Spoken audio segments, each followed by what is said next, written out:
यार वापस देश लौटते वक्त प्लेन में धमाका हो गया। मैंने भी पैराशूट पहना ही था कि एक नाजुक सी लड़की दौड़ती आई और मेरा पैराशूट छीन लिया। मैं गुस्से में उससे झगड़ने वाला था कि वो अचानक मेरे ऊपर आ गई और उसके होंठ मेरे होंठों से लग गए। यार 7 साल से गर्लफ्रेंड है मेरी, उसने एक बार भी हाथ नहीं थामा ठीक से। और ये लड़की मुझे जिंदा निगलने पर उतारू है। हाथ कहाँ रखूं मैं? अच्छा तू अपनी शक्ल पर इतरा के कुछ भी करेगी क्या? मैं गुस्से में उसे धकेलने वाला था कि कुछ लंबे चौड़े आदमी आए और चारों तरफ नजरें घुमाने लगे। बोले, वो यहाँ नहीं है, पैराशूट नहीं है तो कूदेगा नहीं, जख्मी भी है, भीड़ में छुपा होगा, ढूंढते रहो। वो चले गए तो दूसरा गैंग आ गया। एक हाथ कपड़ों के अंदर लगा बंदूक है। तभी एक की नजर मुझ पर पड़ी। उसने देखा, बस एक जोड़ा है, जुदाई के डर में है, खतरनाक नहीं। लड़की का चेहरा पैराशूट से छुपा था, इससे उसकी पहचान नहीं हुई। वो बोले, ब्लैक ड्रैगन उससे पहले ढूंढ ले, उससे पहले हमें मिलनी चाहिए। मैं सोचने लगा, इस प्लेन के लोग बड़े अजीब हैं और ये लड़की अभी भी मेरा फायदा उठा रही है। मैंने हटाने के लिए हाथ उठाया तो उसने मेरा हाथ पकड़ अपनी कमर पर रख दिया। तू कौन है, दूर रहे मुझसे। तभी उस गैंग के बड़े ने पीछे मुड़कर देखा। उसके बंदे ने भी नजर घुमाई, लेकिन वो मुझे नहीं, उस लड़की को देख रहे थे। बड़े ने जेब से पिस्तौल निकाली और दाग दी। लड़की ने कंबल फेंका उन पर और मुझे खींचकर प्लेन से कूद गई। पैराशूट खुला और हम हवा में झूलने लगे। वो चिल्लाए, वो भागा, गोली चलाओ। गोलियां चलती रहीं पर हम दूर निकल गए। बड़े ने गुस्से में कहा, पीछा करो। कुछ लोग पैराशूट पहनकर कूद गए। मुझे समझ नहीं आया मैं इस झमेले में कैसे फंस गया। ये लड़की कौन है जिसे दो दो गैंग मार रहे हैं? कुछ पूछता उससे पहले देखा उसकी आंखें बंद हो रही हैं, कमर से हाथ छूट रहा है, बेहोश हो गई। अरे गिरेगी, मैंने उसे कसकर थाम लिया। तू डर के बेहोश हुई क्या? अरे सुन तो, पैराशूट में छेद हो गया था गोली से, वो टूट रहा था और लड़की बेहोश थी। मन में बस एक ही बात, यार भगवान, यहां नहीं मरना मुझे। इतनी बेकार मौत नहीं चाहिए, ये तो बिल्कुल भी सही नहीं है। पैराशूट तेजी से नीचे जा रहा था। 25 साल में कभी इतना बदकिस्मत नहीं रहा। सोचने का वक्त ही नहीं मिला। ध्यान से दोनों समुद्र में जा गिरे।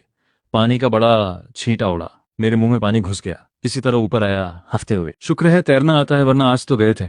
थोड़ा संभला तो देखा पानी में चारों तरफ खून फैल रहा था। ये इतना खून कहाँ से आया? वो लड़की कहीं दिख नहीं रही। यार उन लोगों ने कहा था उसे चोट लगी है, कहीं ये खून उसी का तो नहीं? ये लड़की साफ किसी बड़े झमेले में है। उन लोगों का पता नहीं कब आ जाए। इसमें पड़ा तो मुसीबत तय है, पर छोड़ो तो ये डूब के मर जाएगी। दोनों बातें दिमाग में लड़ती रहीं। आखिर मैंने आंखें बंद की और पानी में कूद गया। जल्दी से उसे ढूंढा, खींच कर किनारे लाया। चारों तरफ मछुआरों के जाल दिख रहे थे। कोई मछुआरों का गांव लग रहा था। एक घर सबसे नजदीक था। मैंने उसे वहीं लिटाया। रुक यहीं, अभी आता हूं। दरवाजा खटखटाया। कोई है? मुझे मदद चाहिए। है कोई अंदर? थोड़ी देर बाद दरवाजा खुला। एक प्यारी सी बुजुर्ग औरत। उन्होंने हैरानी से देखा। मैंने कहा, जी प्लेन में हादसा हो गया, मेरे साथ वाली बुरी तरह जख्मी है, आपसे मदद चाहिए। वो किनारे पर पड़ी लड़की को देखकर अंदर चिल्लाई, सुनते हो, जल्दी आओ, किसी को बचाएं। मछुआरे बाहर आए, बिना कुछ बोले उसे उठाकर अंदर ले गए। बोले, साहब लड़की को बंदूक की गोली लगी है। मैंने कहा, हाँ प्लेन में डकैत चढ़ गए थे, सब लूट कर गोली चला दी। मछुआरे ने थप्पड़ मारा घुटने पर। अरे जमाना खराब हो गया। मेरे पास पुरखों का नुस्खा है, चाहे जितना बड़ा जख्म हो दवाई लगाओ, कल तक ठीक। सच में? पहली बार सुना था ऐसा। अम्मा हंसी। इनके घर में पीढ़ियों से मछुआरे हैं। एक बार मछली ने बाँ में काटा, मांस निकल गया, दवाई लगाई, बिल्कुल ठीक हो गए। वाकई? थोड़ा डर लगा सुनकर। अम्मा ने पानी का कटोरा दिया, पहले जख्म साफ करो फिर दवाई लगेगी। मैंने लड़की की तरफ देखा। वो मेरी कमर थामे, सिर मेरे सीने पर टिकाए आराम से सो रही थी। यार बेहोश थी ना, अब होश आ गया क्या? बेहोश थी तो ये सब कैसे कर रही है? मुझे उस पर और गुस्सा आ गया। अम्मा बोली, तुम्हारी लड़की तुम्हें बहुत चाहती है, जख्मी है, फिर भी तुम्हें थामे हुए है। जवानी अच्छी होती है। हमारे जमाने में तो हाथ पकड़ना भी शर्म की बात थी। मैंने सभ्य मुस्कान रखी। अंदर से इस बेशर्म लड़की पर खींच रहा था। अम्मा उसका चेहरा देखकर रुक गईं। लगा जैसे कुछ पहचाना। अम्मा जानती हैं इसे? कहीं कोई बड़ी मुजरिम तो नहीं जिसे पूरे देश ढूंढ रहा हो? अभी अभी 2 गैंग पीछे थे इसके। अम्मा ध्यान से सोचो, ये कहाँ दिखी थी? मेरी जान का सवाल है। अम्मा ने सिर हिलाया, याद नहीं, लेकिन लगता है शहर के लोग हो। इतनी सुंदर हो, लगती हो फिल्मी जोड़ी। अरे नहीं अम्मा, हम कहाँ के स्टार देख रही हो, कितने बुरे हाल हैं। बेटा ये दवाई लगा दो, थोड़ी देर में खाना बनाती हूँ, बुलाने आऊंगी। बहुत शुक्रिया। अरे इसमें क्या। दोनों बाहर गए तो मैंने लड़की के माथे पर हल्की से चुटकी ली। वो कराई, भौहें सिकुड़ी। देखा तो छाती पर काले खून के निशान थे और ताजा खून भी बह रहा था। मन नहीं था पर उसकी शर्ट हटाई, बस इसलिए कि यहीं मर गई तो और बड़ा झंझट होगा। ऊपर का हिस्सा साफ किया, पानी काला हो गया। बाहर जाकर गर्म पानी लाया। नीचे का हिस्सा साफ करने लगा तो हाथ पैंट की तरफ गया और मैं रुक गया। छोड़ो, थोड़ा बहुत पोंछ देते हैं, क्या फर्क पड़ता है। वैसे ये पैंट इतनी टाइट है, उतारूं कैसे? सोच ही रहा था कि एक ठंडी आवाज़ आई, क्या कर रहे हो? मैं चौंका। उसने मेरा कॉलर खींचा। मैं सीधे उसके जख्म पर गिर गया। सॉरी। लगा क्या? माफ़ करना जानबूझकर नहीं था। मैं उठा। तू गलत मत सोच, बस दवाई लगाने के लिए पूछना था। वो मेरी आंखों में देखकर मुस्कुराई। पैंट का बटन नहीं खुलता था ना। मेरी रूह कांप गई उस मुस्कान से। तो ये मत सोच कि मुझे तुझमें दिलचस्पी है। मेरी गर्लफ्रेंड है और उसके अलावा किसी में मेरी रुचि नहीं। जिसे पैंट भी नहीं उतारनी आती उसकी भी गर्लफ्रेंड है। दुनिया अजीब है। मुझे थोड़ा गुस्सा आया। तुमसे कहा मैंने कब कि मैं और वो ऐसे वैसे हैं? हम दोनों बिल्कुल साफ रिश्ता रखते हैं। दिखता है प्लेन में जो किस किया था उसमें भी कोई तजुर्बा नहीं था। पहली बार था। दवाई उसकी तरफ फेंकी। खुद नहीं लगाएगी? तू खुद देखना चाहता था ना, अब मौका है। मेरी गर्लफ्रेंड तुझसे कहीं बेहतर है। मैं तुझे देखने में कोई दिलचस्पी नहीं रखता। पहली बार किसी ने उसे ऐसा कहा था। वो थोड़ा मुस्कुराई। धीरे धीरे मेरी तरफ खिसकी और मेरी आस्तीन खींची। कुछ कहने वाली थी कि बिस्तर से फिसलने लगी। मैंने बचाने के लिए हाथ बढ़ाया और उसके होंठ अचानक मेरे होंठों से लग गए। मैंने उसे झटका दिया। तू क्या है, कोई बदमाश औरत है क्या? वो हंसी। तुम खुद आए थे। मैं नीचे गिरने वाली थी तभी तुम आए। यार, ऐसी बेशर्म लड़की मैंने नहीं देखी। उसकी आंखों में शरारत थी। जितना गुस्सा करो उतना मजा आता था उसे। बोली, अगर नुकसान लगता है तो बदला ले लो। मैंने होंठ बीचे। फोन दे मुझे। किस लिए? मैं उसे देखकर अंदाजा लगाने लगा, भागी हुई कैदी है या कोई मोस्ट वांटेड। तभी दस्तक हुई। बेटा, खाना तैयार है, लड़की को उठा लो। मन में बोला, ये मेरी लड़की नहीं है, पर मुंह से निकला, जी आया अम्मा, तकलीफ दी आपको। लड़की ने धीरे से कहा, दवाई अभी लगी नहीं। जैसे तीसरे को सुनाने के लिए बोला हो। मैंने घूर कर देखा। जैसे कहा हो, हाथ पैर सही हैं। खुद लगा। अम्मा बोली, बेटा इतनी देर में अभी तक दवाई नहीं लगाई, जल्दी करो, जख्म बढ़ जाएगा। डेटॉल से पहले साफ करना, फिर पाउडर डालना। जाती हूँ, दवाई लगा के खाना खाने आ जाना, कहकर दरवाजा बंद कर दिया। लड़की को घूरा। वो संतुष्ट मुस्कान से बैठी थी। आधी बोतल डेटॉल जख्म पर डाली। हल्की जलन हुई, बस एक हल्की सी आ निकली उसकी। दवाई डाली, पट्टी बांधी। फिर दोनों साथ बाहर निकले। खाने की मेज पे मछुआरे और अम्मा बैठे थे। हमें देखते ही बोले, बेटी ठीक हो, आओ बैठो, खाना तैयार है। मछुआरे बोले, घर का साधारण खाना है, बुरा मत मानना। मैंने शुक्रिया कहा। वो बेशर्म कभी थैंक यू नहीं कहती, इसलिए मैंने ही कह दिया। बैठ गया तो लड़की खड़ी रही, चारों तरफ देखा और बोली, ये जगह कहाँ है? उसकी आवाज में एक अजीब रुआब था। अम्मा ने जल्दी से बताया, बेटा ये मछुआरों का गांव है, साउथ सिटी के किनारे पर। साउथ सिटी सुना था? ईस्ट सिटी से कोई 10 घंटे दूर। फोन दो मुझे। फोन? यहाँ फोन नहीं है। कस्बे में एक है, कल इन्हें लेकर जाऊंगा, 2 घंटे में पहुंच जाओगे। यहाँ और कोई नेटवर्क नहीं, ये गांव पुराने जमाने का है। बेटी खाती क्यों नहीं आओ, गरम है। अम्मा ने मछली का टुकड़ा उसे देना चाहा। लड़की ने रोका नहीं। अम्मा का हाथ रुक गया। मैंने बात संभाली, इनका मतलब है खुद लेंगी, आप खाइए, मैं इन्हें देता हूँ। अम्मा की प्लेट में वो टुकड़ा रखा और लड़की को मछली की पूंछ दी। बहुत नखरे हैं तो ढूंढो अपना हिस्सा। मुझे थोड़ी खुशी मिली। लड़की समझ गई, जानबूझकर सबको अच्छा हिस्सा दिया और उसे पूछ। पर उसे गुस्सा नहीं आया, बल्कि हल्की मुस्कान आई। बोली, घर पर तुम मेरी मछली के कांटे निकालते हो ना? मैं बस कांटे निकली मछली खाती हूँ। मैं दांत पीसता रहा, दो बुजुर्गों के सामने कुछ नहीं बोल सका। बस इतना कहा, बड़े हो गए हो, जिद छोड़ो, खाओ। तुम खिलाओगे नहीं? मेरी तरफ देखा। अम्मा ने, दोनों ने हाथ रोक लिए। ये सुनकर मुझे खून का घूंट पीना पड़ा। बोला, आप लोग खाइए, हम भी वैसे ही खाएंगे, कोई फर्क नहीं। अम्मा ने झेप कर बात संभाली। मैं सफाई देने वाला था कि लड़की पहले बोली, हम तो आमने सामने मुंह से खिलाते हैं एक दूसरे को। मछुआरे के मुंह से निवाला निकल गया। अम्मा घबरा गई, पीठ थपथपाई। मैंने आंख बचाकर धीरे से कहा, बस भी करो। वो मजे से बोली, तो या तो तुम खिलाओ या मैं खिलाऊं। मैंने उठाकर उसकी प्लेट उसके मुंह में ठूंस दी। कहा, घर पर तो कांटे वाली मछली खाने का शौक है ना, यहां भी खाओ। मैंने सारा गुस्सा उसकी थाली में भर दिया। बुजुर्गों की आंखें फटी रह गईं। इस जमाने में कोई कांटे खाता है? मैंने कहा, इनका पेट बड़ा मजबूत है, कटोरा भी पचा लें। और बड़े प्यार से एक और निवाला उसके मुंह में डाला। लड़की को गुस्सा नहीं आया, बस देखती रही। जैसे ही लगा मैं जीत गया, उसने वो खाना मेरे मुंह में डाल दिया। मैं अवाक रह गया। उसने जबरदस्ती निगलवाया। बुजुर्ग दोनों हैरान बैठे रहे, ये नई पीढ़ी है या क्या है। मैं कांटे के डर से अटका हुआ था, पर जब निकल गया तो कुछ नहीं हुआ। उसने कांटे पहले ही हटा दिए थे और एक तरफ रख दिए थे। मैंने हैरानी से उसे देखा। वो बोली, खुद खाओगे या मैं खिलाऊं? मैंने झट से चम्मच उठाई। खुद खाता हूं। मैं उसकी तरफ देखे बिना खाने लगा। उसने चुपचाप मेरी थाली में मछली का अच्छा टुकड़ा डाला, कांटे निकाले, बोली, धीरे खाओ। मैं जल्दी से खत्म करके इस छोटी शैतान से दूर हो जाना चाहता था। खाना खत्म हुआ। अम्मा ने पुराना बक्सा खोला, कपड़े निकाले। बेटा, नहाए धोए नहीं, ये मेरी शादी के कपड़े हैं, पहन लो। मैंने हिचकिचाते हुए कहा, अम्मा शादी की निशानी है, कैसे पहने? अम्मा ने कहा अब मैं ये पहन नहीं सकती, यादगार तो दिल में रहेगी। लड़की बोली ये कपड़े तुम पर नहीं जचेंगे। मैंने पलटकर कहा तुमसे मतलब? बोला हटो रास्ते से, नहाना है मुझे। मछुआरे बर्तन समेट रहे थे। तभी बूढ़े को याद आया, वो लड़की टीवी पर देखी थी। हाँ वही है, 1,000 करोड़ की कंपनी की मालकिन फुचिंगुआन। हाँ बिल्कुल वही है।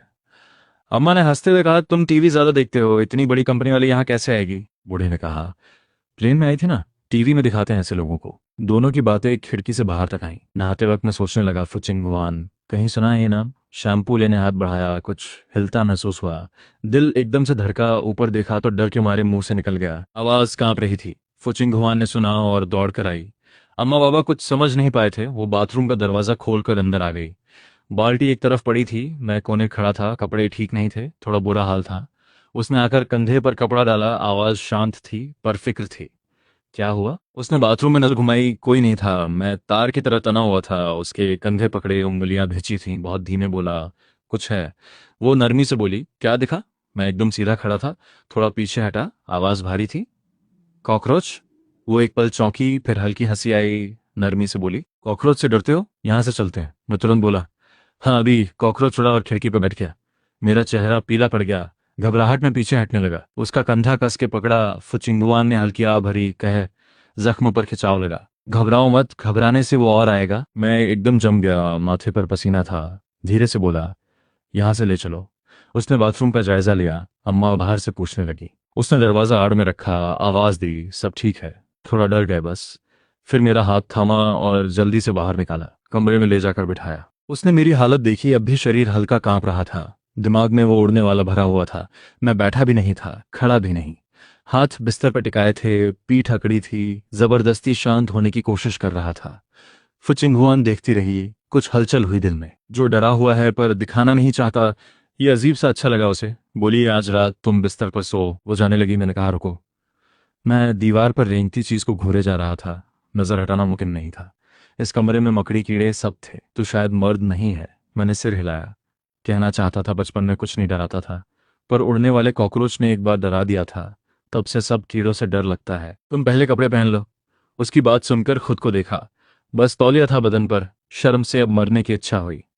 झटपट कपड़े पहने। सो अब। उसने दिया बुझाया और मेरे पास लेट गई।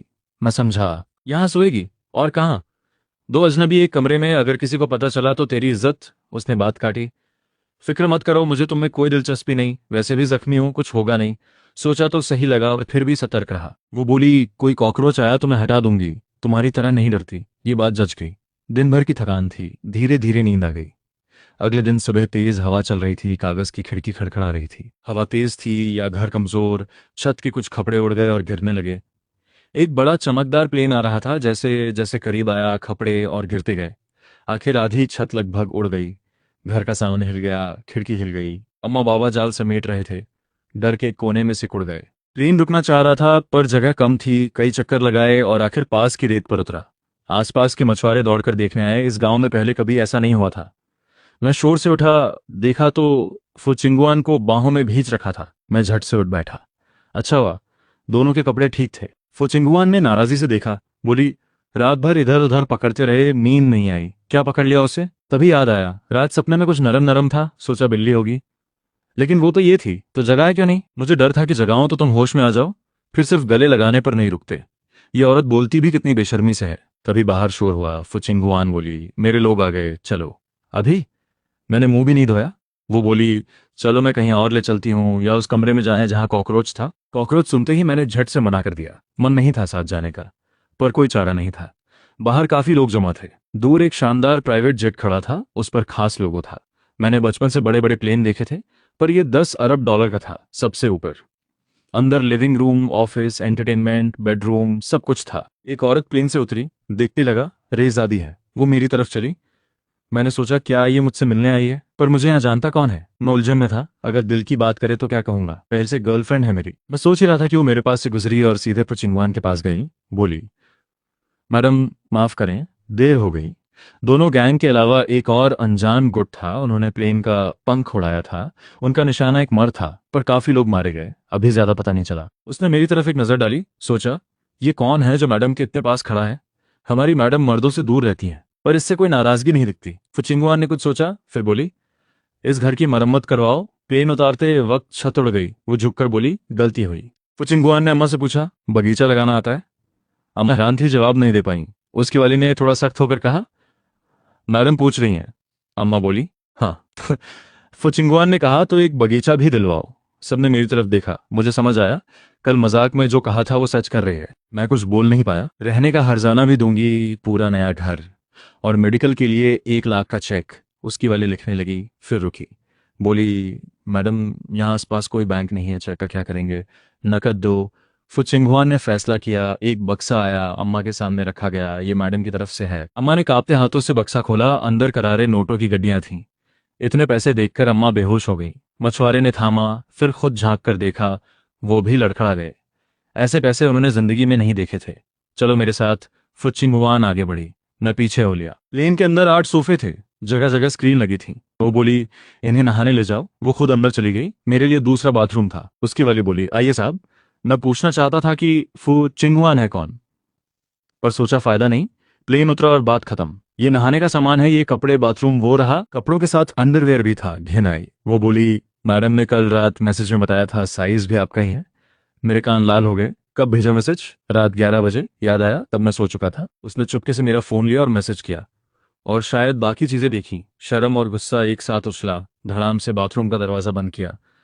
साहब, जरूरत हो तो दीवार पे बटन है। वो चली गई। नहाते नहाते मन में गालियां देता रहा। मेरा फोन चुपके से इस्तेमाल किया, ये तो हद है। नहाकर निकला तो फुचिंगुआन खाने की मेज पर बैठी थी। नहाने के बाद एकदम बदली हुई लग रही थी। साफ कपड़े, अच्छी खुशबू। स्टेक काट रही थी बड़े सलीके से। ये कोई आम अमीर नहीं है। बैठते उसने कहा, कल रात जान बचाई, शुक्रिया, 1 करोड़ दे रही हूँ। मेरे हाथ रुक गए। कितना बुरा लगा सुनकर। उसकी वाली ने तुरंत चेक बढ़ाया, साहब रख लीजिए। मैंने ठंडे से मना किया, नहीं चाहिए, कल जो हुआ वो बस हो गया। इसे सेवा का मेहनता ना समझ लो। ये सुनकर उसकी वाली हैरान, मतलब ये साहब कल रात मैडम के साथ थे? ये तो बड़ी खबर है। हमारी मैडम कभी किसी मर्द के पास नहीं फटकने देती। असिस्टेंट भी औरत रखती हैं। घर वाले रिश्ता लाए तो मुंह फेर लेती हैं। और ये मर्द इसके साथ रात बिताई। जादू है क्या इस पर? मैंने चेक चिंगुआन की तरफ फेंका और जेब से 1 रुपया निकाल कर उसकी तरफ उछाला। रात सेवा ठीक रही, ये इनाम रख लो। उसकी वाली ने चेक और रुपया दोनों हवा में लपक लिए, वरना मैडम के चेहरे पर लगते। चिंगुआन ने मुझे ऐसे देखा जैसे कुछ भांप रही हो। मैंने गला साफ किया, कल रात की बात किसी से मत करना। हमने कुछ नहीं किया, मेरी गर्लफ्रेंड है। मैं नहीं जानता तुम्हारे कितने यार हैं, पर मैं उनमें से नहीं हूं। उसकी वाली को अब हैरानी से आगे का शब्द नहीं मिल रहा था। मैडम ने किसी ऐसे को पसंद किया जिसकी गर्लफ्रेंड है, और वो मैडम को घास भी नहीं डाल रहा। फोर्ब्स की लिस्ट में 6 साल से पहले नंबर, शक्ल भी, दिमाग भी, और ये साहब हैं कि परवाह ही नहीं। उसकी वाली मन में सोच रही थी, साहब आपकी नजर थोड़ी और तेज होती, इस प्लेन की शान देखकर भी समझ जाते कि मैडम कौन है, फिर भी गर्लफ्रेंड को ऊपर रखे हो। तुम बड़े वफादार निकले। फुचिंगुआन का लहजा अजीब था, पर उसकी वाली समझ गई। मैडम को चुभा, वाह ये तो दिलचस्प हो रहा है। पर मैडम, आप तो जो चाहें हासिल कर लेती हैं, गर्लफ्रेंड वाला भी क्या मुश्किल है? मैंने ठंडे से कहा, फुसाइबा मैं वैसा नहीं हूं। तुम्हें बेशम कहना गलत नहीं होगा। बेशम? इस मर्द ने मैडम को बेशम कहा। उसकी वाली की सांस रुकी। फुचिंगुआन ने मुस्कुराते हुए कहा, खाओ, पहले खाओ फिर लड़ना। मुझे भूख नहीं थी, पर कल से उसने 3-4 बार जाम खाई थी। एक नाश्ता तो बनता है। मैं बेझिझक खाने लगा। फुचिंगुआन ने स्टेक का टुकड़ा काटकर मेरी प्लेट में रखा। चखो, अच्छा है। मैंने चाकू से वो टुकड़ा हटा दिया। किसे चाहिए तुम्हारी जूठन? मैं खुद ले लूंगा। उसकी वाली आंखें फाड़े देखती रहीं। ये साहब मैडम को एकदम हवा में उड़ा रहे हैं। पहले कभी कोई ऐसा नहीं था। नाश्ता खत्म हुआ।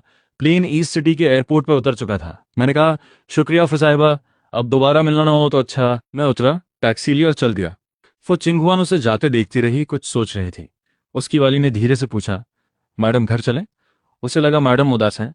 चिंगुआन बोली, ऑफिस चलो। उसकी वाली ने धीरे से पूछा, उनकी जानकारी निकाले? चिंगुआन की ठंडी नजर उस पर पड़ी, जैसे झिड़क रही हो। वो डर गई, माफी मांगने वाली थी। तभी चिंगुआन बोली, तुम मुझे समझने लगी हो। उसके होठों पर अजीब मुस्कान थी। उसकी वाली कांपी, खुश हो या डरे समझ नहीं आया। मैडम पहली बार किसी मर्द के लिए ऐसी थी। अपना बंगला छोड़कर ईस्ट सिटी के एयरपोर्ट तक आई, बस ताकि वो आराम से जा सके। उसकी वाली ने सिर झुकाया, जी मैडम, अभी पता करती हूँ। चिंगुआन खिड़की से बाहर देखती रही। मैं टैक्सी में बैठा, पता बताया, चिंगयान ग्रुप। ड्राइवर ने हैरान होकर पूछा, लिंजियांग साउथ रोड वाला चिंगयान ग्रुप? हाँ, कोई बात है? ड्राइवर कुछ बोलने वाला था, रुक गया। लगता है ये साहब बहुत दिन बाद लौटे हैं, शायद नाम बदल गया। पर बताऊं तो अजीब लगेगा। चुप रहा, गाड़ी चला दी। मैंने खिड़की से बाहर हवा ली। ईस्ट सिटी आ गया आखिर। हवा में पुरानी पहचानी खुशबू थी। मन खुश हो गया। फिर याद आया माँ बाप को मैसेज नहीं किया। छोड़ो, सीधे जाकर चौंका देता हूँ। आज लू नियन नियन का जन्मदिन था। उसके लिए बड़े जतन से तैयार किया तोहफा प्लेन से कूदते वक्त गुम हो गया। थोड़ा खींच हुई और वो औरत याद आई। अगर वो नहीं होती तो मैं ये झंझट में नहीं पड़ता। फोन निकाला और एक केक शॉप को लगाया। क्या अभी तैयार केक मिलेगा? दूसरी तरफ से आवाज आई, यान साहब आप हैं? फ्रंट डेस्क का फोन हाथ से छूटते छूटते बचा। पिछले 10-15 साल से यान परिवार के सारे मिठाई केक वहीं से जाते थे, इसलिए हर नंबर याद था। पर 3 साल से यह नंबर नहीं आया था। हाँ, वापस आ गया हूँ। सबसे बड़ा केक चाहिए, आज हो जाएगा। आप लू मैडम के लिए मंगवा रहे हैं? हर साल इस वक्त यान परिवार लू नियन नियम के लिए केक भेजता था। सब जानते थे, पर उसने बताया यान छोटे साहब पहले ही भिजवा चुके हैं। मुझे लगा यान ये भाई ने सोच लिया। सगे भाई नहीं, पर हमेशा मेरे लिए सोचता है। मैं मुस्कुराया, ठीक है तो जरूरत नहीं, शुक्रिया। खाली हाथ जाने में क्या बुराई, आखिर एक ही परिवार है। खिड़की से बाहर देखा, जितना करीब आ रहा था इलाका उतना शानदार हो रहा था। हमारा ग्रुप ईस्ट सिटी की बड़ी कंपनियों में से एक है। सोचते सोचते टैक्सी रुकी। उतरा तो नाम देखकर चौंका, चिंगशी ग्रुप। ये क्या है? इधर उधर देखा, जगह वही थी, सब कुछ वैसा ही था, पर नाम बदल गया था। दो कर्मचारी तेज कदमों से गुजरे। एक बोला, बॉस ने कहा था आज वो नहीं है, ये प्रोजेक्ट हमें ही संभालना है। दूसरा बोला, यान बॉस की वजह से 3 साल में कमाई काफी बढ़ी है। मैंने रोका, यान बॉस मतलब यान युआन डोंग है? हाँ हाँ, दोनों ने अजीब हंसी के साथ जाने दिया। समझ आया, कंपनी का नाम बदला है, अपना ही है। जो घबराहट थी वो गई। अंदर गया। फ्रंट डेस्क वाली तपाक से उठी, मुस्कुराते हुए पूछा, किससे मिलना है? मैंने कहा, मैं यान चेन हूँ, यान युआन डोंग का बेटा, इस ग्रुप का एग्जीक्यूटिव डायरेक्टर। जरा ऊपर बता दो, मैं आ गया हूँ। वो पहले सीधी खड़ी थी, अब मुस्कान गई, जगह तंजने ली। साहब शायद आप गलत जगह आए हैं। यहाँ यान सरनेम का एक ही एग्जीक्यूटिव डायरेक्टर है, यान युआन डोंग, और उनका बेटा यान ये बाई डायरेक्टर है। मेरे छोटे भाई ने झूठ बोला और पहले खोजबीन भी नहीं की। मैं उलझ गया, ये बाई डायरेक्टर कब से हो गया? 3 साल पहले दादाजी गए। वसीयत में साफ था कि चिंग्यान ग्रुप की 80% हिस्सेदारी और यान परिवार की 100 अरब से ज्यादा की दौलत मैं और पिताजी दोनों मिलकर चलाएंगे। जो पहले शर्त पूरी करे वो वारिस। उससे पहले हम दोनों ही एग्जीक्यूटिव डायरेक्टर थे। वसीयत में ये बाई का नाम था ही नहीं। मैंने शांति से कहा, तुम गलत फहमी में हो, यान ये बाई मेरा छोटा भाई है। वो मुस्कुराई, मैं 3 साल से यहाँ हूँ, कभी नहीं सुना कि डायरेक्टर का कोई बड़ा भाई है। मैंने कहा, यान युआन डोंग मेरे पिताजी हैं, सच है? उसका मुंह एक तरफ हुआ। रहने दीजिए साहब, उनका नाम जानने वाले बहुत हैं। आज वो नहीं है इसलिए आकर उनका बेटा बन रहे हो। धोखाधड़ी अच्छी बात नहीं। मुझे रोना हंसना एक साथ आया। मैं सच बोल रहा हूँ, मैं भी माधुरी दीक्षित की बेटी हूँ। शक्ल अच्छी है तो कुछ और करो, ये रास्ता मत चलो। लग रहा है बॉस का ऑफिस चुराने आए हो। अभी कोई बड़ा मेहमान आया है सोचा। निकला धोखेबाज। मैंने कहा, इंटरनल फोन लगाओ, मैं खुद बात करता हूँ, ये सबसे आसान तरीका है। उसने आंखें घुमाई और धमकी दी कि पुलिस बुला लेगी। मैंने पूछा, आज कोई खास बात है? वो बोली, आज हमारी भावी मालकिन लू डायरेक्टर का जन्मदिन है। सब बड़े ऊपर गार्डन में है, तुम यहाँ बेकार खड़े हो। मेरी बात बेकार थी, मैं चला गया। टैक्सी ली। मन में गुस्सा भी था, हंसी भी। फिर माँ बाप को फोन किया, कोई नहीं उठाया। छोटे भाई को किया, नहीं। नियन नियन को, नहीं। चारों में से कोई नहीं। ड्राइवर से पूछा, भाई चिंग्यान ग्रुप चिंशी कब से हो गया? उसने कहा, मैं 2 साल से हूँ, हमेशा चिंशी ही देखा। मैंने छोड़ दिया। ईस्ट सिटी फर्स्ट होटल पहुंचा। सबसे ऊपरी मंजिल पर गार्डन में जाने की कोशिश की। इनविटेशन नहीं था, 2 गार्ड अड़ गए। कुछ भी समझाओ, टस से मस नहीं। जाओ जाओ, हटो यहाँ से। मैंने कहा, मैं यान युआन डोंग का बेटा हूँ। वो बोले, और हाथ मत लगवाओ। तभी एक जानी पहचानी आवाज, अरे यान चेन। एक चेहरा सामने आया। मैंने देखा, शहाव भाई। 3 साल में और भी अच्छे लगने लगे। गार्ड झट से झुके, 10th एम मास्टर, नमस्ते। उसने उन्हें नजरअंदाज किया और मुझसे बोला, कब आए? मेरी पागल बहन ने बताया नहीं। कुछ दिन पहले घर वालों ने उसकी शादी की बात चलाई तो तेरा नाम लेकर बच गया। सबको हंसा दिया। शहाव भाई बस करो, बचपन से मजाक बनाते हो। वो हंसा। तू मेरी बहन को पकड़ के रखा, वो 3 साल तेरे पीछे रही, उसका रिकॉर्ड तूने तोड़ा। सबसे मुश्किल रहा तू। उसने मेरा कंधा थपथपाया। मैंने कहा, शिहाओ भाई ये गार्ड नहीं मान रहे, जरा पहचान दिला दो। उसने ठुड्डी पर उंगली रखी, इसमें मेरा फायदा? मैंने कहा, एक एहसान रहेगा, जब भी कहो चुका दूंगा। ठीक है। उसने गार्डों को इशारा किया, जाने दो। गार्डों ने रास्ता दिया। शुक्रिया कहा तो शहाओ बोला, पर यानचेन आज का वक्त सही नहीं है। मुझे समझ नहीं आया। उसने कहा, बड़ा तमाशा होने वाला है, पर मैं खुद देखना चाहता था इसलिए आया। इतने में रोशनी कम हुई। एक स्पॉटलाइट स्टेज पर यान युआन डोंग खड़े थे मुस्कुराते हुए। बोले, आज एक खुशखबरी देनी है, मेरे बेटे की शादी के बारे में। सब शांत हो गए। मुझे अजीब लगा, तो क्या पापा मेरी और नियन नियन की बात कर रहे हैं, पहले बताया क्यों नहीं? तभी सुना, यान परिवार की बहू लू नियन नियन स्टेज पर आए। तालियां बजीं। 3 साल में नियन नियन थोड़ी दुबली हो गई थी, चेहरे पर वही नरम मुस्कान। दूर से देखा, बहुत अच्छी लगी। फिर सुना, मेरा बेटा यान यी बाई भी आए। और यी बाई स्टेज पर आया। 3 साल में और बड़ा दिख रहा था, पर जो मैंने देखा, नियन नियन का हाथ ही बाई के हाथ में था। दोनों एक दूसरे को देख रहे थे जैसे गहरे में हो। ये झटका इतना तेज था, पैर लड़खड़ाए। मेरी गर्लफ्रेंड और मेरा छोटा भाई एक साथ। शिहाओ ने संभाला, आगे और है। यान युआन डोंग की आवाज गूंजी। आज मैं ऐलान करता हूं, यान परिवार और लू परिवार का मिलन हुआ। मेरा बेटा यान ई बाई और लू परिवार की वारिस लू नियन नियन की शादी अगले महीने की 28 तारीख को होगी। आज चिंयान ग्रुप और लू ग्रुप के मिलन की तीसरी सालगिरह है।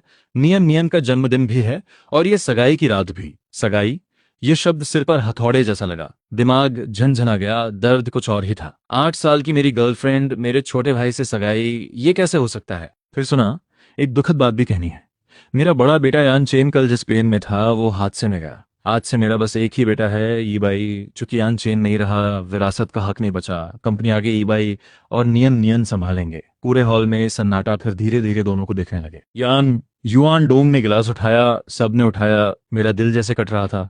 मैं उस आदमी को देख रहा था, यही मेरे पिताजी हैं? नियन नियन ने गिलास मिलाया, उनका हाथ थामा और धीरे धीरे नीचे उतरी। ये भाई दूसरी तरफ से, पापा एक बेटा कम हुआ, पर नियन नियन आई, कुछ मिलता कुछ जाता है। यान युआन डोंग ने कंधा थपथपाया। लिन ग्रुप और वानहुई ग्रुप वाले भी हैं, चलो मिलवाता हूँ। यू यिंग, तुम भी आओ, मैं अक्सर बाहर रहता हूँ, बच्चों का ध्यान रखना। सौतेली माँ जियांग यू यिंग मुस्कुराई। ये मेरी जिम्मेदारी है। मैं उन चारों को देखता रहा, लगा जैसे बाहर का आदमी हो। 3 साल में सब पलट गया। चारों ने अलग अलग लोगों से बातें की, फिर खाने की मेज पर आए। मेरी आवाज निकली, इतने खुश हो, क्या हुआ? चारों के चेहरे पल भर में बदल गए। ई बाई पहले समझा, आंखें फटवाई। तुम वापस आ गए? क्यों नहीं आना था? मरने की तमन्ना थी तुम्हें? मेरा मतलब ये नहीं था। ई बाई ने सोचा भी नहीं था भाई जिंदा होगा। यान युआन डोम का चेहरा भी बदल गया। मैंने ठंडे से कहा, तो बिना ढूंढे मुझे मरा घोषित कर दिया। जो हुआ उस पल को बयान नहीं कर सकता। मेरे अपने पिता ने मेरी मौत का ऐलान किया जैसे कुछ हुआ ही नहीं। जियांग यू यिंग ने मुस्कुराते हुए बात संभाली। यान चेन जिंदा रहे तो घर को खौफ देते। रात भर हम सब परेशान रहे, नींद नहीं आई। मैंने देखा सब एकदम तरोताजा थे। मैंने कहा, लगता है मेरी विरासत मिलेगी, सोचकर खुश थे। यान युआन डोंग ने झिड़का, यान चेन अपनी माँ से ऐसे बात करते हैं? मैंने कहा, मुझे पता है, नियन नियन और ये बाई की बात अभी सब सामने है, ठीक से सोचने में वक्त लगेगा। पर मेहमानों के सामने घर की इज्जत रखो। तो मेरी इज्जत कौन रखेगा? नियन नियन की तरफ देखा, बस एक सच्ची बात सुनाओ, मैं छोड़ दूंगा। वो बोली, यान चेन मुझसे गलती हुई, पर सच इसलिए नहीं बताया कि तुम ऐसे ही भड़क जाते। भड़कना? अपने सबसे करीबी लोगों ने धोखा दिया, चुपचाप बचाऊं? 8 साल में एक बार भी सच बोलते आज तक नहीं पहुंचते। एक तरफ मुझसे प्यार का नाटक, दूसरी तरफ मेरे भाई से रिश्ता। लू नियन नियन, यही तुम्हारा प्यार था? कहते कहते गुस्सा और दर्द दोनों उमड़ आए। कल वो वीचैट पर प्यार का इजहार कर रही थी, और आज ये। जियांग यू यिंग ने शॉल ठीक करते हुए कहा, नियन नियन और ये बाई एक दूसरे से बहुत प्यार करते हैं। जबरदस्ती से रिश्ते नहीं बनते। जाने दो, खुशी से आशीर्वाद दो। मैंने चिल्लाकर कहा, फर्क पड़ता है। मैं हूं, ये बाई है। मैं इस ग्रुप का असली वारिस हूं। उसने ऐसा सुना, अभी तुम्हारे पिता ने बताया, ये बाई भी वारिस है। और सुनो, नियन नियन माँ बनने वाली है। ये बाई थोड़ा व्यस्त है, तुम आ गए हो तो थोड़ा हाथ बटाओ। ये सुनते ही जैसे बिजली गिरी। मुझे सोचा भी नहीं था इनके बच्चा भी होने वाला है। ये बाई मुस्कुराया, भाई कुछ महीनों में बच्चा आएगा, तुम बड़े चाचा बनोगे, खुश हो? उसकी आंखों में साफ चुनौती थी। ये मुझे तकलीफ देने के लिए ही बोल रहा है। फिर बोला, भाई तुम बचपन से विदेश में पढ़े हो, हमारे बच्चे का नाम रख दो। यान युआन डोंग ने भी हाँ कर दी। हाँ यान चेन, अगर मन दुखे तो नाम तुम्हारा रखा, कैसा लगेगा? मैं ठंडी हंसी हंसा, ये एहसान है क्या मुझ पर? अगर ऐसा नहीं होता तो कभी पता नहीं चलता अपने लोग कितने गिर सकते हैं। मैंने कहा, नाम रखो यान जियांगली, बड़ा होकर तुम सबसे दूर जाए। जियांग यू यिंग बिगड़ी, यान चेन इतने साल तमीज सिखाई, सब बेकार गया। मैंने कहा, आंटी पहले खुद सीखो। फिर शराब का गिलास उठाया। शादी हो रही है, एक जाम तो बनता है। ही बाई ने सभ्य अंदाज रखा। खुश हूं भाई, तुम जिंदा लौटे। हमारी शादी में आशीर्वाद चाहिए। मैं मुस्कुराया, आशीर्वाद? बेऔलाद रहो। और फिर शराब उसके चेहरे पर फेंक दी। लू नियन नियन चौकी। यानचेन भाई ये क्या था? ये भाई तुम्हारा भाई है। यान युआन डोंग को उम्मीद नहीं थी, पर मुझे कोई गलती नहीं लगी। दूसरा गिलास उठाया, लू नियन नियन के सामने रखा। ये जाम उन सभी रिश्तों के लिए जो अब कभी नहीं होंगे। जियांग यू यिंग रोकने दौड़ी, देर हो गई। लाल तरल ने नियन नियन का मेकअप बिगाड़ दिया। मैंने देखा पिताजी और मेरी गर्लफ्रेंड दोनों किसी और की परवाह में है। सीना अंदर से टूटा। ये वो लोग हैं जिन्हें मैं जानता था। गिलास जमीन पर पटका। यान युआन डोंग को देखा, एक एक शब्द बोला। इस जिंदगी में जो रिश्ता था वो लौटेगा नहीं। आज से अपना अपना रास्ता। जख्मी भेड़िए की तरह वहां से निकला। बाहर कब से मूसलाधार बारिश थी। मैं भीगता हुआ चला गया, इस ठंडी दुनिया को महसूस करता हुआ। 8 साल की मूर्खता, अब जागने का वक्त है। बारिश बेरहमी से भिगो रही थी। मैं रोते रोते हंस पड़ा। लगा खुद का वजूद ही मजाक है। फिर रोया। तकलीफ इतनी गहरी थी कि निकलने का रास्ता नहीं था। गाड़ियां हॉर्न बजाने लगी। पागल है क्या? मरना है तो दूर जा, मेरी गाड़ी के सामने से हट। मैं और हंसने लगा, जितना गाली मिली उतना हंसा। तभी एक काली गाड़ी तेजी से मेरी तरफ आई। मैं उस गाड़ी को पहचानता था। रंग, नंबर, मॉडल यही नियन नियन की गाड़ी है। मैं वहीं खड़ा रहा। नियन नियन आई। शायद गलती का एहसास हुआ। माफी मांगने आई होगी। पता नहीं था माफ करूं या नहीं। 8 साल मेरी जिंदगी में उसकी यादें इस तरह घुली हैं कि निकालना मुमकिन नहीं। धड़ाम गाड़ी आकर लगी। दिमाग सुन। तो ये मुझे खत्म करना चाहती थी। मेरी हंसी अजीब हो गई। शरीर जोर से गिरा, होश गया। बारिश बेरहमी से बरसती रही। जमीन पर लाल फैलने लगा। मैडम किसी को टक्कर मार दी। एक घबराई आवाज। लू साहब की गाड़ी चलाने की आदत नहीं मुझे। बारिश में इंसान दिखा तब तक ब्रेक नहीं लगी। पिछली सीट पर बैठी ने पलके तक नहीं उठाई। ठंडी आवाज, किसी को भेजो। उसकी वाली ने शीशा पोंछा। मैडम ये तो यान साहब है। आपने यान साहब को मारा? इस एक बात पर पिछली सीट वाली ने सिर उठाया। हूं। और दरवाजा खुल गया। फु चिंगवान तेज कदमों से उस तरफ गई। उसकी वाली समझे उससे पहले मैडम झुककर उसे उठाने लगी। मैडम ध्यान रखो, डॉक्टर को बुलाओ, घर चलो। फुचिंगुआन ने उसे देखा। इतनी बारिश में यान चेन यहाँ क्या कर रहा था? आती गाड़ी से भी नहीं हटा। सिर के पीछे खून बारिश के साथ मिलकर उसके कपड़ों को रंग रहा था। जल्दी करो। मैडम पहले से तेज चला रही हूँ। आखिरकार गाड़ी वेस्ट बैंक डिस्ट्रिक्ट में घुसी। ईस्ट सिटी का सबसे महंगा इलाका, फो चिंगुआन का घर। मैडम आ गई। उनके कदमों के साथ डॉक्टर, नर्स भी चले। हॉल में आए। हमेशा सफाई का ख्याल रखने वाली मैडम ने एक भीगे हुए मर्द को बिस्तर पर रखा। नौकर एक दूसरे को देखते रहे। मैडम जख्म साफ करने लेंगी, सब बाहर जाओ। सब गए।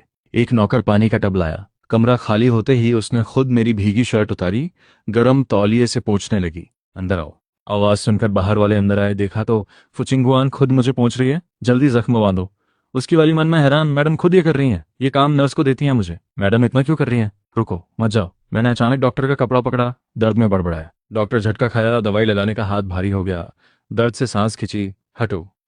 फुचिंगवान ने डॉक्टर को एक तरफ किया। हाथ भी नहीं आता ठीक से। उसने खुद दवाई लगाई। ये इतना क्यों कर रही है मेरे लिए? क्या हुआ? किसने तकलीफ दी यान चेन को? पता करो। उसकी वाली ने मन में सोचा, मैडम ने किसी मर्द की इतनी परवाह कभी नहीं की। घर के सारे नौकर चाकर औरतें बदलकर मर्द कर दो। फु चिंगवान ने कहा। चूंकि घर में हमेशा औरतें ही थीं, इसलिए उसे खुद करना पड़ा। साहब उठे। मैं आपकी देखभाल के लिए हूँ। ये कहाँ हूँ? West Bank district, east city का सबसे महंगा इलाका, मैडम का घर। यहाँ कैसे? उनके असिस्टेंट से टक्कर हो गई थी, याद है? सिर में दर्द उठा। गिरते वक्त लगी थी, गहरी नहीं, पट्टी हो गई। मैं सोचा, फिर याद आया। उठने लगा। नौकर ने रोका। मैडम का ख्याल नहीं रहा। मुझे याद नहीं कि कौन था, होश ही नहीं था। मैडम कहाँ है? नहाने गई हैं। बचाने में भीग गई थी। ये नाइट गाउन कैसे? भीगे थे, सर्दी ना हो इसलिए बदल दिया। किसने बदला? नौकर ने। और कोई नहीं। मेरे कपड़े कहाँ हैं? धुलकर सुखाए गए लॉन्ड्री रूम में। अभी ले आती हूँ। वो झुककर चली गई। मैंने कमरे में नजर घुमाई। सजावट बेहतरीन थी। नौकरों का अंदाज भी बड़े घर वाला। यहाँ की मालकिन कोई बड़ी हस्ती है। नियन नियन की गाड़ी नहीं थी, पर 8 साल मेरे अंदर जो उगा था उसे उखाड़ा गया। सांस तक कांप रही थी। कपड़े आ गए साहब, थोड़े नम हैं, पहनेंगे?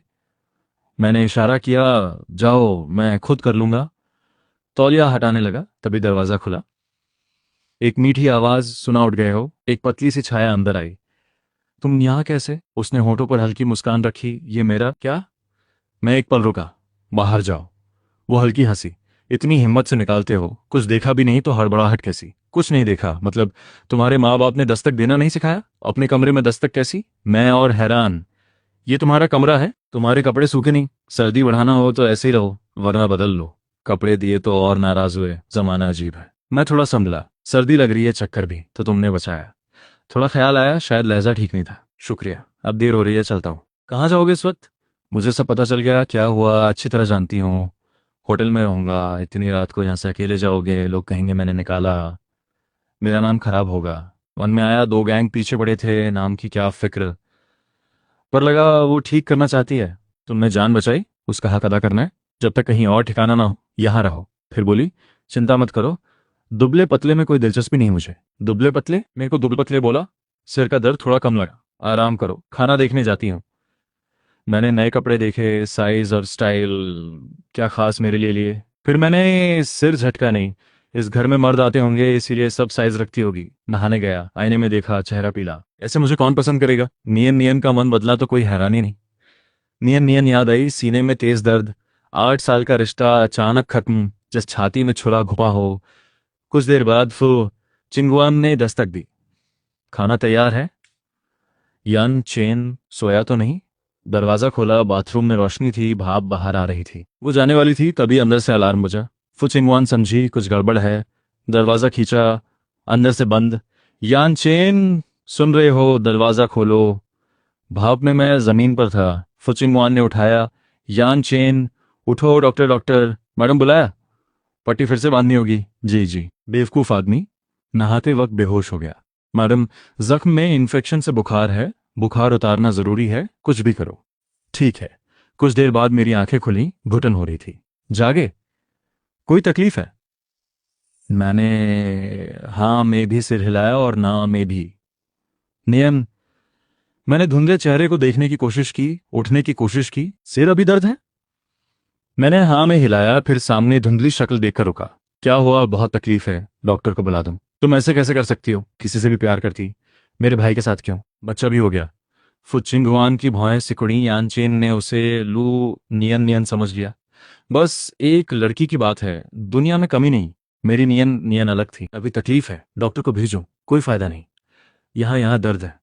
तुमने मुझसे प्यार करना क्यों छोड़ा? मैंने क्या गलती की बताओ, सब ठीक कर दूंगा। अगले पल मैंने फू चिंगुआन को कसकर पकड़ लिया। फू चिंगुआन के पूरे बदन में एक हलचल हुई, नजर धुंधला गई। यान चेन, आखिरकार मेरा होगा, पर अभी नहीं। अभी ये जानता ही नहीं मैं कौन हूं। अगले दिन सुबह उठा, कमरे में कोई नहीं था। धुंधले में याद आया, बाथरूम में बेहोश हुआ, उसके बाद क्या हुआ कुछ याद नहीं। तभी एक नौकर ने देखा, साहब जाग गए, खाने के लिए नीचे चलिए। नहीं, मैडम कहाँ है? वो मुस्कुराई। मैडम सुबह ही इंटरव्यू देने गई हैं। इंटरव्यू? तभी टीवी पर एक बिजनेस शो में एक चेहरा दिखा। 6 साल से लगातार अमीरों की लिस्ट में पहले नंबर पर, सिंगल सीईओ। हाँ, यही है हमारी मैडम। इसीलिए नाम जाना पहचाना लग रहा था, ये चेंगुआन ग्रुप की सीईओ है। मैंने दिमाग में कई अंदाजे लगाए थे, ये नहीं सोचा था हमारी मैडम बेहतरीन है, यान साहब के साथ जोड़ी अच्छी जमेगी। मैंने बात बदली। मेरा फोन कहाँ है? बारिश में खराब हो गया था, मरम्मत के बाद उसी कमरे में रखा है। शुक्रिया। I know you. मैं जानता हूँ अभी बोलूंगा तो यकीन नहीं करोगे। लू नियान नियान का अरसे से ई बाई के साथ चक्कर चल रहा था। एक तरफ मुझसे बात करती रही, दूसरी तरफ ई बाई के साथ संबंध बनाती रही। अब तो बच्चा भी होने वाला है। क्या ये लू नियान नियान इतनी हिम्मत कर सकती है? मुझे भी कल ही सच पता चला। कल उसका जन्मदिन था, लेकिन ये मैंने सोचा भी नहीं था कि वो मेरे छोटे भाई से सगाई कर लेगी। और सुनो, कल हमारे छिंग यान ग्रुप के मर्जर की तीसरी सालगिरह भी थी। क्या 3 साल हो गए मर्जर को? ये भी कल ही पता चला।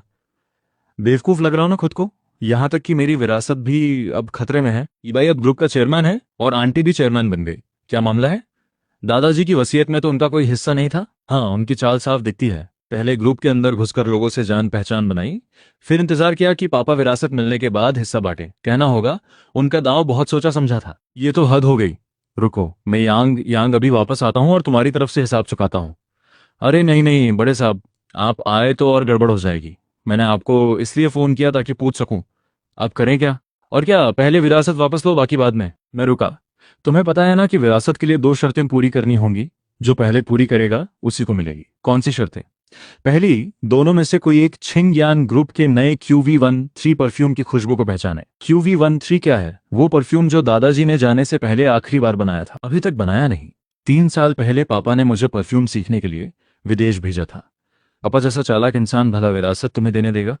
उन्होंने कहा था, चाहे कोई भी विरासत पाए, बाप बेटे का रिश्ता निभाते हुए आपस में बांटना होगा। मैंने धीरे से हाँ कहा। पहले मैं भी यही सोचता था, लेकिन 3 साल बाद जब लौटा तो घर का नक्शा ही बदल चुका था। QV13 बना पाए तुम? नहीं, ये परफ्यूम बहुत पेचीदा है। मैं बचपन से खुशबुएं पहचानता आया हूँ, फिर भी इसके सामने हार मानता हूँ। बस एक दो तत्व ही पकड़ पाता हूँ। बनाने का तरीका भी बड़ा नाजुक है, थोड़ी सी चूक और खुशबू बिगड़ जाती है। अब क्या होगा? पहली शर्त ही इतनी मुश्किल है? 3 साल में भी नहीं बना पाए, कहीं ऐसा ना हो कि जिंदगी भर न बना पाओ। दूसरी शर्त क्या थी? विरासत पाने वाले की जिंदगी खुशहाल होनी चाहिए, घर परिवार बसा हो। क्या इतनी मुश्किल? दादाजी ने सीधे बोल दिया होता कि विरासत देनी ही नहीं। यांग यांग को लगा दादाजी बस परेशान कर रहे थे। लेकिन दादाजी तुम्हें इतना प्यार करते थे, इतनी कड़ी शर्तें क्यों? असल में वो चाहते थे कि मैं पढ़ लिख कर कुछ बनूं और खुशहाल रहूं। विरासत को उन्होंने एक प्रेरणा की तरह रखा। म्यू यांग यांग ने सिर मिलाया। हाँ, इसमें भी बात है। मुझे चिंता होने लगी। पापा की दूसरी शर्त तो पहले से पूरी है, उनके घर परिवार है, बस पहली शर्त बाकी है। अगर उन्होंने QV13 मुझसे पहले बना लिया तो छिंग यान ग्रुप और 100 अरब से ज्यादा की दौलत सब उनकी हो जाएगी। अगर आंटी और ये बाई के हाथ लगी तो दादाजी की आत्मा को चैन नहीं मिलेगा। तो क्या सोच रहे हो?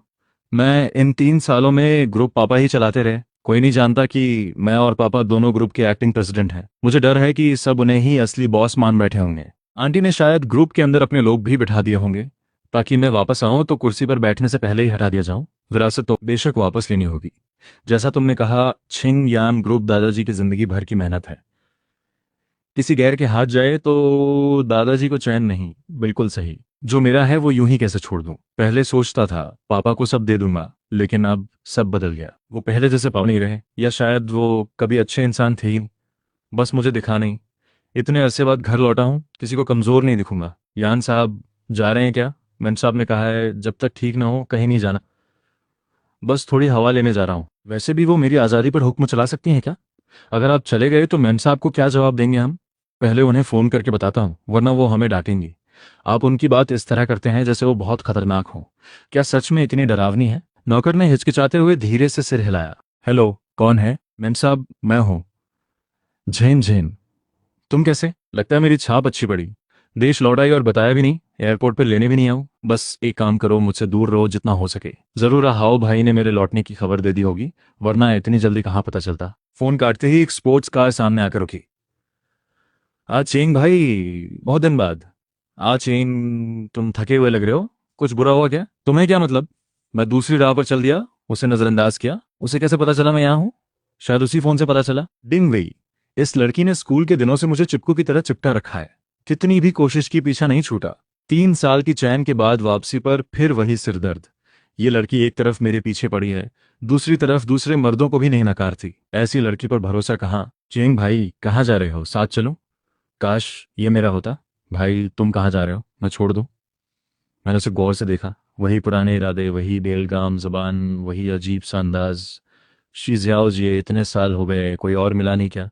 या तुम्हारा जादू कम हो गया और कोई आता नहीं इसलिए मेरे पास आ गई? मैं कभी अकेली नहीं रही, बाकी मर्दों से उब गई, बस तुम ही मुझे बेचैन रखते हो। आचिंग, अब भी मन में लू नियान नियान है क्या? सुना है उसने धोखा दिया, वो भी तुम्हारे छोटे भाई के साथ। इससे तुम्हें क्या?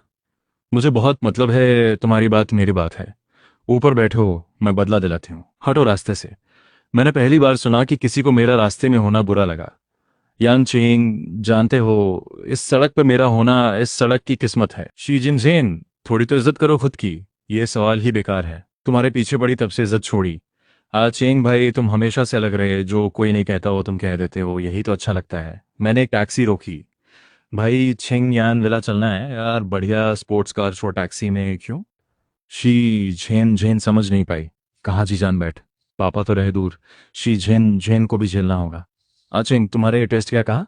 इस टूटी फूटी गाड़ी में बैठना मतलब जान जोखिम में डालना है, और तुम उस पर इल्जाम लगाते हो। देखो, तुम उल्टी दिशा में जा रहे हो, सड़क का नियम भी नहीं पता, और कह रहे हो मैं जान जोखिम में डाल रही हूँ। आचीन, अगर तुम मुझसे प्यार करते हो तो मैं पीछा नहीं छोड़ूंगी। कुछ हो गया तो पूरी जिंदगी तुम्हें संभालना पड़ेगा। पागल। मैं उसे नजरअंदाज करना चाहता था। भाई उसे पार कर लो। साहब, इस रास्ते की लिमिट 40 है, मैं 39 पर हूँ, और वैसे भी शी दीदी की गाड़ी से कौन आगे जाएगा, मरना है क्या? ठीक कहा। सच में ये बर्दाश्त नहीं होता। घर के रुतबे के दम पर ट्रैफिक के नियम धज्जियां उड़ा देती है। सड़क को अपना घर का आंगन समझ रखा है। बस में बैठे कुछ लड़के उसे देखकर बोले, वो लड़की कितनी खूबसूरत है। सच में शी दीदी है? मैगजीन से कहीं ज्यादा सुंदर। शायद तारीफ सुनकर शी झेन झेन ने अपनी उंगली उठाई और उन्हें एक इशारा किया। बस में बैठे लड़के चिल्लाने लगे। देखते ही देखते कई गाड़ियों से लोग बाहर निकल आए। गाड़ियां छोड़ उसके पास जमा हो गए। थोड़ी देर में सड़क पर जाम लग गया। चारों तरफ से हॉर्न की आवाजें, भीड़ का शोर और शी झेन झेन की नखरेबाज अदाएं सब मिलकर एक अजीब तमाशा बन गया। मैं बीच भीड़ में फंसा, न आगे जा सका न पीछे। ये तमाशा देखकर गुस्सा 7वें आसमान पर था। मुझे छिंग यान ग्रुप पहुंचना है, यहाँ वक्त बर्बाद करने का मन नहीं था। मैंने सख्त चेहरे के साथ भीड़ हटाई। शी झेन झेन, अभी हटो, मेरा काम मत रोको। लेकिन शी झेन झेन ने जरा भी परवाह नहीं की। ये वो इंसान है जिसे मैं बरसों चाहती हूँ, यान चेंग। आगे से सबका साथ बना रहे। ये सुनते ही भीड़ और ज्यादा फोन निकालकर हम दोनों की तस्वीरें खींचने लगी। मैंने उसका हाथ झटका, आवाज में ठंडक थी। हमारा कोई रिश्ता नहीं, आगे भी पचड़ा किया तो ठीक नहीं होगा। वो एक कदम पीछे हुई। आचेंग भाई, मैं बस तुम्हारी मदद करना चाहती थी। लू नियान नियान और यान यी बाई ने जो किया, सिर्फ मैं ही हूँ जो सच में तुम्हारी परवाह करती हूँ। मुझे तुम्हारी परवाह की जरूरत नहीं।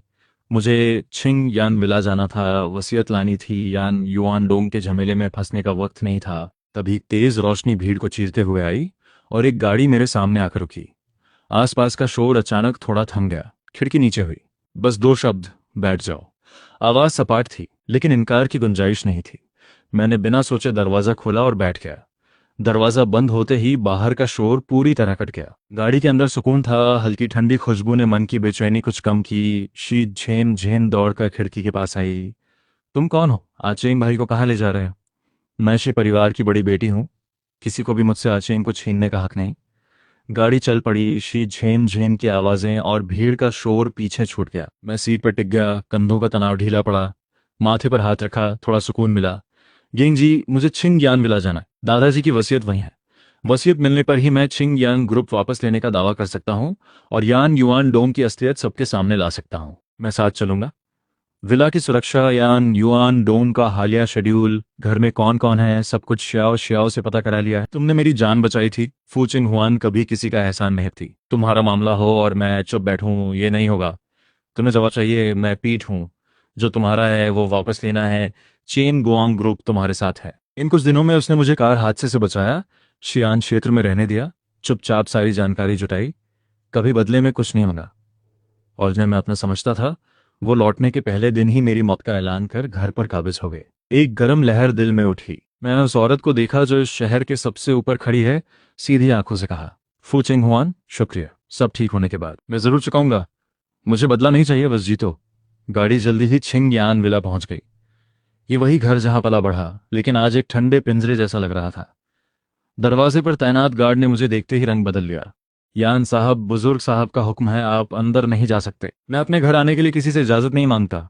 आवाज ठंडी थी, कदम नहीं रुके। गार्ड रोकने की हिम्मत नहीं जुटा पाया, बस घबराकर फोन निकाल खबर देने लगा। हॉल में दाखिल होते ही यान युआन डोंग, जियांग यूयिंग, यान यीबाई और लू नियान नियान की हंसी खिलखिलाहट सुनाई दी। चारों सोफे पर बैठे ग्रुप के भविष्य और शादी की तैयारियां बात कर रहे थे। कदमों की आहट सुनकर सबने मुड़कर देखा। मुझे देखते ही उनके चेहरों की हंसी एकदम जम गई।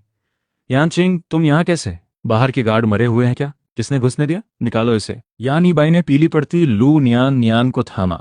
उसकी आंखों में हड़बड़ाहट थी। भाई, तुम लौट आए, बहुत चिंता हो रही थी। चिंता? चिंता इस बात की कि मैं अभी तक जिंदा हूं और तुम्हारी जायदाद हड़पने, घर पर कब्जा जमाने और चैन से शादी करने के मंसूबे खराब हो रहे हैं। आचिंग, मुझसे गलती है, लेकिन हम दोनों में सच्चा प्यार है। तुम्हें बताया नहीं तो इसलिए कि तुम विदेश में परेशान ना हो। माफ कर दो ना, माफ। तुमने 8 साल के रिश्ते को धोखा दिया, मेरे भाई के साथ छुपकर संबंध बनाए, बच्चा भी होने वाला है और ऊपर से मेरी मौत का ऐलान भी करवाया। तुम माफी के लायक हो। बकवास बंद करो। छिंगयान ग्रुप अब मेरा और ईबाई का है। तुमसे कोई लेना देना नहीं। दादाजी की वसीयत अब रद्द हो चुकी है। रद्द? शियाओ शियाओ ने फौरन एक दस्तावेज निकालकर आगे किया। यान युआन डोंग, तुमने चुपके से वसीयत में हेरफेर किया, ग्रुप की अरबों की संपत्ति हड़पी, बाहरी लोगों से मिलकर पुराने कर्मचारियों को दबाया। ये सारे सबूत चेन गुआंग ग्रुप के पास हैं। इसके अलावा दादाजी का छोड़ा हुआ QV13 परफ्यूम भी मैंने सफलतापूर्वक बना लिया है। घर परिवार की शर्त भी पूरी होती है। मैं विरासत के हर मापदंड पर खरा उतरता हूँ। मैंने वसीयत की असली प्रति और परफ्यूम का प्रमाण मेज पर पटका। यान युआन डोंग का चेहरा सफेद पड़ गया, सोफे पर ढह गए। जियांग यूयिंग का पूरा बदन कांप रहा था। वो पुरानी अकड़ गायब थी। ये बाई की नजरें चुरा रहा था, सीधे देख नहीं पा रहा था। लू नियान नियान पूरी तरह टूट गई, जमीन पर बैठकर रोने लगी। तभी बाहर से सायरन की आवाज आई। फू चिंग हुआन ने शांत आवाज में कहा, पद का दुरुपयोग, व्यावसायिक धोखाधड़ी और जाली दस्तावेज, पुलिस आ चुकी है। पुलिस हॉल में दाखिल हुई और गिरफ्तारी वारंट दिखाकर यान युआन डोंग जियांग युयिंग और यान ई बाई को एक एक करके ले गई। लू नियान नियान को भी साजिश में शामिल होने के आरोप में पूछताछ के लिए ले जाया गया। कानून और दुनिया की नज़रों में उसका हश्र तय था। बुरे लोगों का अंजाम बुरा ही होता है। उन्होंने इतनी चालें चली, मेरा सब कुछ छीनने की कोशिश की, लेकिन आखिर में खुद ही जेल पहुंच गए। मैं खाली हॉल में खड़ा रहा और एक लंबी सांस ली। 3 साल से मन पर जो बोझ था वो आज पूरी तरह उतर गया। फू चिंग हुआन मेरे पास आई और धीरे से मेरा हाथ थाम लिया। उसकी नरम नजरें देखते ही मन को सुकून मिल गया। ढलती धूप खिड़की से उस पर पड़ रही थी, नजरें हटाना मुश्किल था। हादसे में अचानक मिलना, तूफान में जान देकर बचाना और अब यहां तक साथ देना, ये औरत कब दिल में उतर गई पता ही नहीं चला। फू चिंग हुआन, पहले तुमने मुझे संभाला, अब मेरी बारी है। चिंग यान ग्रुप को मैं बचाऊंगा, दादाजी की आखिरी ख्वाहिश पूरी करूंगा, और इस जिंदगी में सबसे जरूरी बात यह है कि तुम्हारे साथ रहूं। उसकी आंखों में एक मुलायम मुस्कान आई। वो पंजों पर उठी और धीरे से मेरे होठों को छू गई। इस बार कोई जल्दबाजी नहीं थी, कोई गलत फहमी नहीं, बस दिल की खुशी और पूरा यकीन। बाद में मैंने छिंग यान ग्रुप की विधिवत विरासत संभाली, कारोबार दोबारा खड़ा किया, पुराने कर्मचारियों को वापस बुलाया, और ये पूरा सफर इस शहर के कारोबारी जगत में एक मिसाल बन गया। मेरी और फू चिंग हुआन की शादी ने पूरे शहर में धूम मचा दी। घर में खुशियां थीं, सुकून था, वो इंसान नहीं रहा जिसे परिवार और प्यार दोनों ने धोखा दिया था। फू चिंग हुआन वही दबंग और तेज तर्रार बड़ी मेमसाब रही, लेकिन सिर्फ मेरे लिए नरम थी। शी जेन जेन ने जब देखा कि मेरा दिल लग चुका है और मैं खुश हूं, तो उसने भी हार मान ली और पीछा छोड़ दिया। और जिन्होंने गलत किया, यान युआन डोंग, जियांग युयिंग, यान ई बाई, अपने लालच और धोखे की सजा भुगतते हुए जेल में जिंदगी गुजारते रहे। लू नियान नियान की इज्जत मिट्टी में मिल गई, कोई सहारा नहीं रहा। जिंदगी के पायदान पर किसी तरह गुजारा करती रही, वो पुराना रुतबा कहीं नहीं था। धूप मेरे और फू चिंग हुआन के साथ बैठे साय पर पड़ रही थी। अब समझ आया, वो हादसा एक मुसीबत भी था और एक नेमत भी। उसने मुझे झूठे लोगों से दूर किया और एक ऐसे इंसान से मिलाया जो सच में कीमती था। अच्छे का अच्छा और बुरे का बुरा, और मेरी और फू चिंग हुआन की जुड़ी हुई जिंदगी ही इस कहानी का सबसे खूबसूरत अंजाम था।